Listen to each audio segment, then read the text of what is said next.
Hello and welcome to another video. In today's video we're going to be talking about why it is you may want to get rid of your license plates and change them with some new ones, especially if they look like the ones that are on my car. As you can see, the plates on my car are fairly old. You can tell this by the fact they still have the garage information on there and by the fact that there's bubbling, scratches, cracks, especially around where the screws have been put in. There's also a telltale sign on the left hand side by the fact that there's an EU sign next to a Great Britain sign. And as we all know, back in 2020, this happened. Tonight, we are leaving the European Union.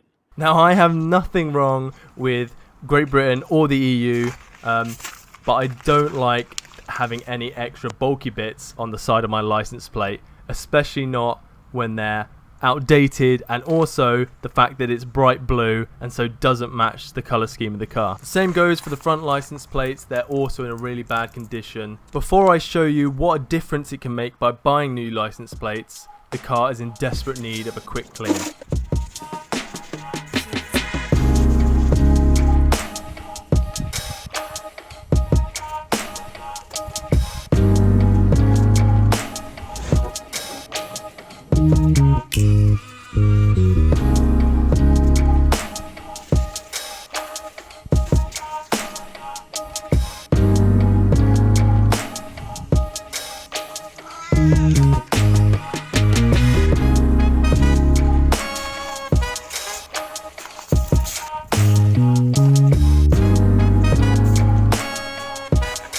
So as you can see here, this is the original plate that's on the car currently. I don't really like it purely because of all the extra bits they've added on. I want it to be quite simple and clean. So they've got the garage information where it was originally bought from, which I don't really want to promote them. I'd rather just not have it on there.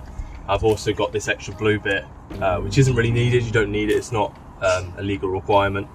And the same goes for this blue border around the edge. Considering my car is kind of black and silver with some red bits, blue doesn't really fit in.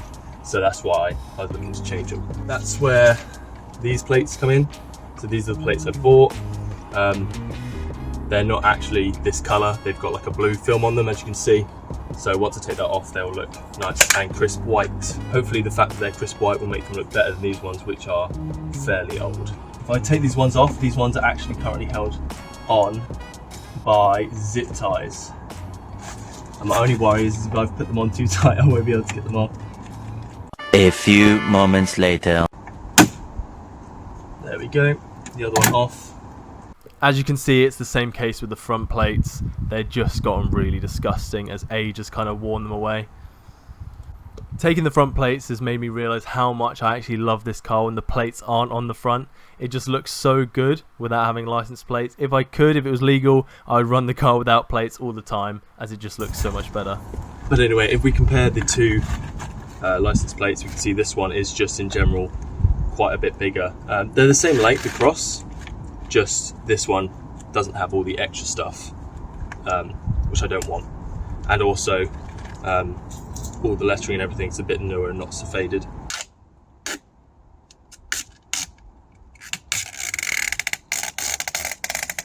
I don't know how well the camera's picking it up, but now that blue film is off the new plate, you can really see how much crisper white that the new plate is. Here you see me messing around with zip ties. Now this was my original plan, was to try and fit the front license plate with zip ties. However, I very quickly worked out that that was probably not the best solution. So I looked it up online and I did find a solution which I'll come back to later in the video. But for now, let's see how I do the rear license plate. This plate hasn't been taken off for a good couple of years. Let's see what's lurking behind. Disgusting!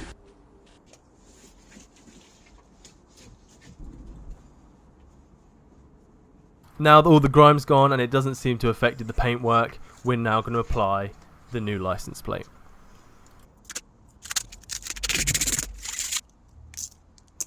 I think the camera does a good job here of really picking up the difference in the vibrance of colour, especially in the black lettering. You can really see where there's just a lot of bubbling going on the old license plate. It was definitely time for an upgrade. Now this is how I'm going to be applying the new license plate to the car. I didn't want to have to drill any holes in the license plate, as I think this is just a much sleeker way of applying the new license plate to the car. So because the rear of the car has these sticky out bits where the screws are meant to go into, it's going to cause a bit of issue with the double-sided mounting tape. So my plan is to put the mounting tape over the top of these sticky out bits. Now this is a clear case of not bringing a big enough tool for the job. I somehow managed to stick these little stickers to the mounting tape because they weren't sharp enough to cut through it. So hopefully, despite my failure, this stuff is still sticky. Time to remove the plastic bit on top on both sides. There we go.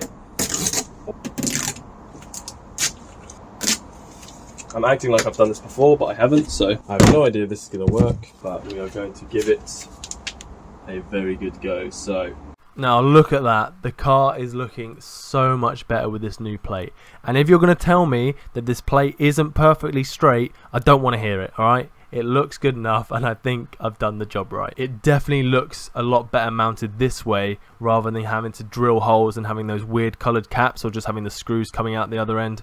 Definitely better this way. So it's now actually the next day. I decided that the zip ties was not really the best way of getting this onto the front of the grille. So I looked online to see if there was a better solution, and I heard about these little command hooks. They come with double-sided sticky stuff. If you've ever used command hooks, you'll be very familiar with this. However, I don't want to use this because it's probably not strong enough. So instead of using this, I will use the Gorilla mounting tape that I used for the rear license plate. Plan is to have them, one there, one here, here in the middle, all facing down like that.